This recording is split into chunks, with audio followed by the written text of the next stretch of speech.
Cara berinteraksi dengan Al-Quran.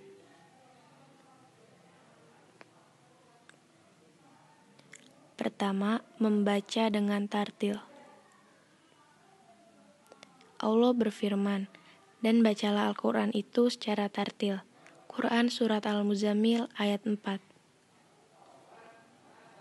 Kedua, mendengar dan menyimak.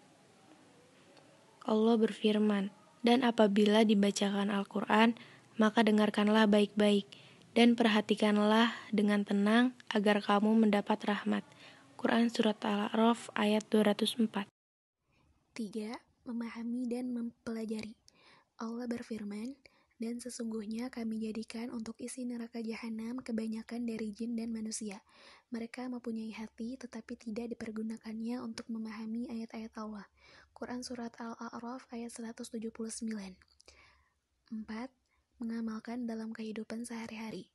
Barang siapa mengharap perjumpaan dengan Tuhannya, maka hendaklah ia mengerjakan amal yang soleh dan janganlah ia mempersekutukan seorang pun dalam beribadah kepada Tuhannya. Quran Surat Al-Kahfi ayat 110. 5. Menghafalkan. Orang yang tidak mempunyai hafalan Al-Quran sedikit pun adalah seperti rumah kumuh yang mau runtuh. Hadis riwayat Tirmizi. Jika Al-Quran adalah kitab yang mulia dan menghafalnya adalah kemuliaan, maka untuk menjadi mulia tidaklah bisa dicapai dengan cara yang biasa, perlu perjuangan.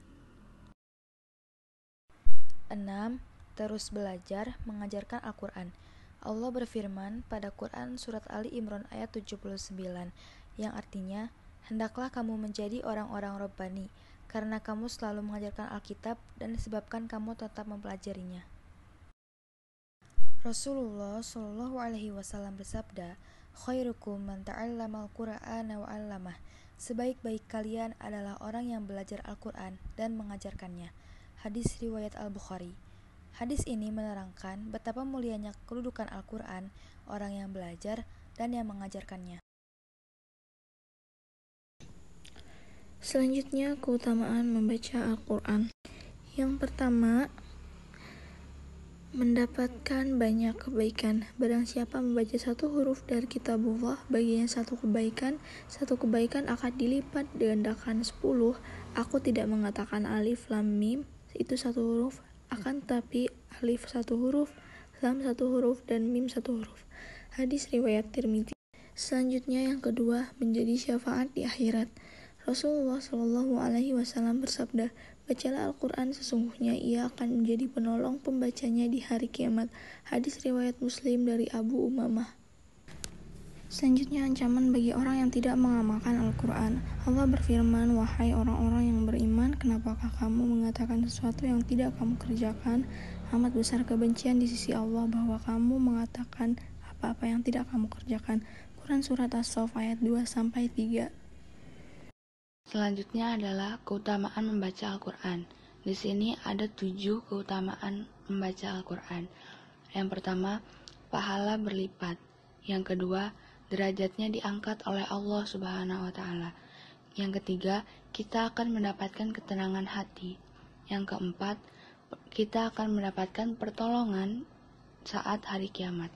Yang kelima, terlindung dari aduan Rasulullah saat hari kiamat. Yang keenam, kita akan didatangi oleh malaikat saat kita membaca Al-Quran. Yang ketujuh dan terakhir, kita akan ditempatkan bersama malaikat. Selanjutnya, Rasulullah bersabda, sesungguhnya Allah mempunyai keluarga di antara manusia. Para sahabatnya bertanya, siapakah mereka ya Rasulullah? Rasulullah menjawab, para ahli Al-Quran. Merekalah keluarga Allah dan pilihan-pilihannya. Hadis riwayat Ahmad. Sekian, terima kasih. Wassalamualaikum warahmatullahi wabarakatuh.